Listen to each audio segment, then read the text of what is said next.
So here's the dream incubation question and answer that was the most significant for the month or two that I was really focusing in on this practice. And it has to do with my frenemy, alcohol, where I've had a lot of the best times of my life with alcohol involved, and I've had a lot of the worst times of my life with alcohol involved. And for me, I started drinking from an early age, like really way too early, where I have an older brother who looks a lot like me. He's about 4.5 years older than me. So by the time I was 16, 17 years old, I already had a 21 ID. And then on top of that, I was living in a house that was basically all to myself every single night. I mean, no parents around, not even any neighbors nearby. So we could party and rage out there and be as loud as we wanted, as often as we wanted. And I would take a lot of advantage of that. So, so I had this love for partying from an early age, just carried well into my 20s. But then even like in my later 20s and 30s, when I wasn't so much into partying, I still enjoyed drinking.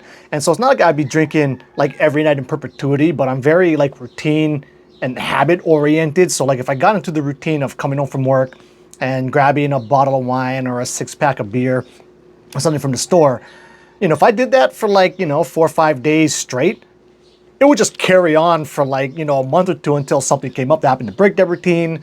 Then it'd be out of sight, out of mind, wouldn't even think about it. And then, something would happen, it would start to pick up again and I'd be back in it. I would be kind of just in this general loop, forever. And I always had like a mental cap in my head of where I wanted to stop, right? So if I had like the bottle of wine, I knew I have to save my wife at least one glass. I could drink maybe like 3/4 of it.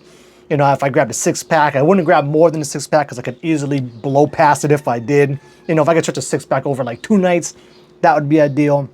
But once I was in this routine, at least, several nights a month, maybe one night a week, I would blow past that mental cap, right? And typically, and I mean like when I'm at home doing nothing, normally actually playing video games.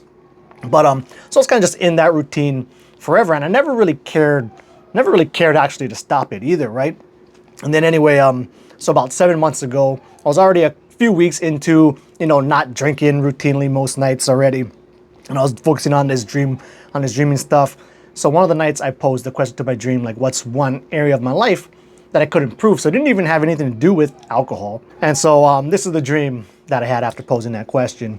So I'm like in a school setting where I'm a teacher and I'm like in the break room with one of my old coworkers and a friend of mine, this lady Dawn. And we're talking about something and she's already telling me something that I remember in a dream seeming important, but by the time I woke up to record, I couldn't remember exactly what she was saying or even talking about.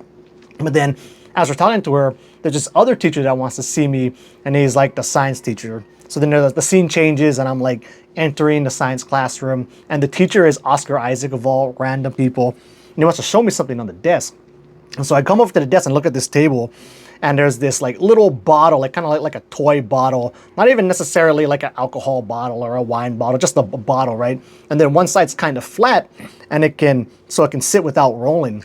And he's telling me this thing about momentum. He's like, you just gotta get it going. And then once you get that momentum going, you just gotta ride that out and stick with it. And then he goes to roll it. And if you roll a bottle and there's a big enough area, we'll kind of start to make a circle, right? It doesn't just roll in a straight line. So as he's rolling it, it's starting to make this circle shape, but then the table's too small and it can't make a full circle. It's gonna fall off and ends up stopping like by the other edge of the table. And he's talking to me afterwards, and then in the moment of the dream, I'm not lucid. I don't even really realize what's going on. It does seem important what he's telling me, but I don't really realize it in the dream at the time. Then I wake up, and then upon reflecting on it and remembering my dream incubation question, it all just basically clicked instantly. And so the way I took it is, it just really opened my eyes up to the first time instead of just kind of being nonchalant and going with the flow of life. Like if I feel like grabbing a 6-pack from the liquor store every night, who cares? I'm gonna do it. If I don't, then I don't. But after having that dream, it just kind of bumped it up. And now, of course, this was probably somewhere in the back of my head already that I shouldn't be doing that shit. But like now it's just an actual specific goal of mine not to get caught back up in that routine. And so then it's been, like 7 months now. And that's been the going case. And it's not like in the past 7 months, I've never on a random night, it's been, hey babe, I'm gonna go grab a bottle of wine or something for no particular reason, just to sit at home and, chill and drink it. But I'm specifically sure not to string those into multiple nights to get back into the habit of it. So that's probably the most significant, thing to happen with my whole dream incubation question journey. And kind of going through this though, it did remind me of this this kind of like habit technique I got for either breaking new, starting a new habit or breaking an old habit. And it has kind of everything to do with people who are kind of like me, who are kind of more momentum oriented. So I'll show you that next.